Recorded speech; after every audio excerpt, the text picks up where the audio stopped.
Good afternoon, ladies and gentlemen. The wisdom of fulfilling promises. Welcome to the Wisdom of Life channel. And today, our topic is going to be about why it is so important to keep promises. Uh, Keeping promises will either make or break you as a human being. And this is why this is so important. It is not only going to break the person. If families don't keep their promises and their commitments, that those families are going to break down into pieces. They'll end up not trusting each other. They'll end up not loving each other, and the cohesion of the family, the knit that put the family together, will one day be broken, and then it will all be fall apart. Why I belabor that point is because nations too, if they don't keep promises to each other, if the leaders don't keep promises to which they have undertaken on behalf of the masses, those nations also are not going to succeed. And many African countries today are having this kind of crisis because the people they put in leadership positions, many of them don't keep their promises. So promises are meant to be kept. Why? Because life is serious. Life is about commitment. Life is about doing what we are supposed to do. Life is about delivering the roles which comes with responsibilities. And those responsibilities and roles, if you think about them, they are actually promises. Before we elect presidents, we make them to swear to oaths that they will do this and this and that. They will abide by constitutions and they will serve the nation to the best of their abilities. What happens most of the time? They go there, they forget about the promises that they have made, and then they go on to serve themselves instead of serving the people. And this is a big problem. Many of the catastrophes that happen in Africa, in many other parts of the world, have come as a result of people not fulfilling their promises at national scales, and that's a big scale.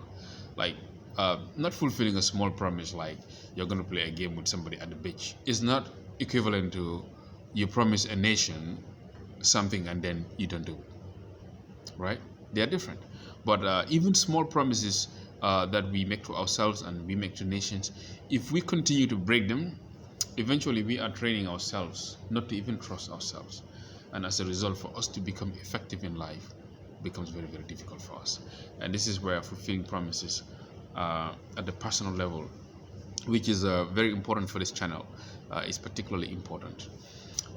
Because anytime you do an action, you've made a promise to yourself, like you set a goal that you're going to work on and you start working towards it. That goes into the emotional bank account of you.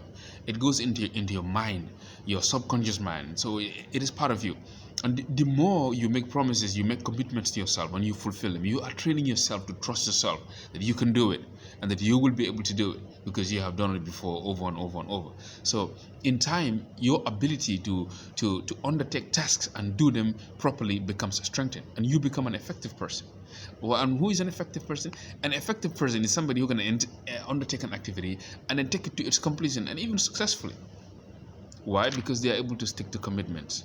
And it's not easy because it will be difficult to stick to a commitment. And that is why it is important, because it is difficult to fulfill promises, to undertake commitments and do them properly. This is the reason why it is important for us to think about our promises before we make them. We have to look at those job descriptions. We have to look at the jobs. We have to look at the PhD applications. We have to look at our potential partners before we enter into this great promise with them. We have to look at it. We have to make so we know what we are entering into. And we should not allow anybody to trick us into making a promise which favors them and it doesn't favor us. Any transaction that we are getting ourselves involved with, we have to be aware of the conditions, what is involved in it. Although in human relations this might be very, very difficult. Now, it's a person that you've met, you like the person, you like the way they look and the way they attract you, for example. But how are you going to know whether you will be able to sustain a long-term relationship with him? That is your homework. You need to look at the cues from those first beginnings of meetings with that person. There are always cues. Maybe the person begins to feel their promise with you. That is a cue. That is a cue as to their reliability. Try to talk to them about it and see how they react to it. If it is they don't care about it, it's coming from their value, based on their mindset. If you talk to them, you will know. Somebody who has commitment as one of the highest values in his life and fulfilling promises will be very repentant when they fail a promise. They will apologize and they will promise not to do it again. But somebody who doesn't have commitment and promise as a big value system in their life, they are not going to be very apologetic about it. They may even forget about it. That is a big clue for you. Yeah. So let us not make commitments cheaply. In my country here in the Gambia, for example, it is very easy for people to make commitments so that they can just escape the pressures that other people are putting on them. People come to you with financial problems. The easiest way is, okay, come back tomorrow. Maybe I'll do this thing. No. If you cannot do it, tell them that you cannot do it and give them reasons if they are not going to accept the fact that you are very blunt in saying no. But give them the reasons and try to explain to them why you wouldn't be able to do it. That is important to you, that you do not make a promise that you do not fulfill, that you are taking it as a matter of policy that if you make a promise you will fulfill it, right? So when you are like that, people will love you for it because you are free of the fear of criticism or fear.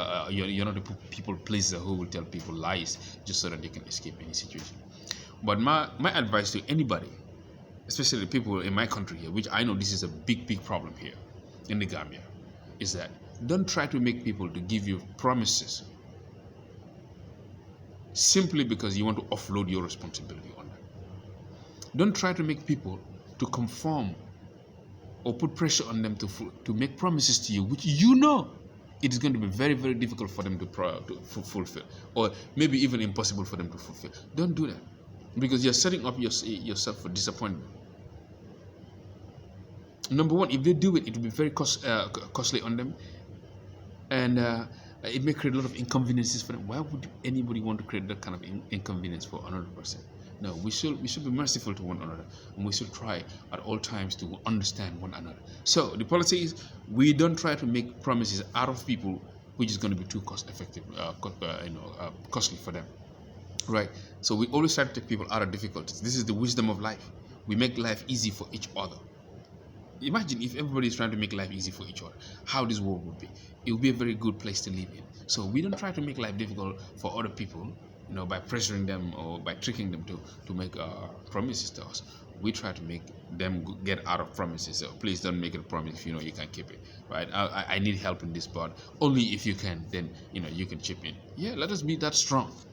And let us have the confidence in ourselves that we can also tackle our own problems. We will ask for help, but we are not going to get people committed when we know that they cannot help us. When we know that they helping us is going to be very difficult for them. Let us not try to do that. And let us also be on our guard. If anybody tries to put us in the situation just because they want to escape responsibility, or just because they want to offload their difficulty on us, or they want to take a shortcut, let us tell them plain. Let us be frank. This is important, so that we are truthful to ourselves. Because at the end of the day, we are our own biggest judge. If we continue fulfilling promises ourselves and to people, at the end of the day, we will trust ourselves. But if we continue to fail promises to ourselves and to people, we will end up not relying on our own word, and also nobody else is going to rely on us. So this applies individually, it also applies nationally, and it is at the core of human success. It is your commitment to your word, your commitment to your destiny, fulfilling your own promises and fulfilling promises to others, that is going to make you a successful person in this world and in the hereafter. Anywhere, in religion, in sports, in education, anything that you do, life is a question of commitment, and that comes down to fulfilling our promises. So I thank you very much. Please subscribe to our channel, Wisdom of Life, and I hope to see you in subsequent videos. Thank you very much for your attention.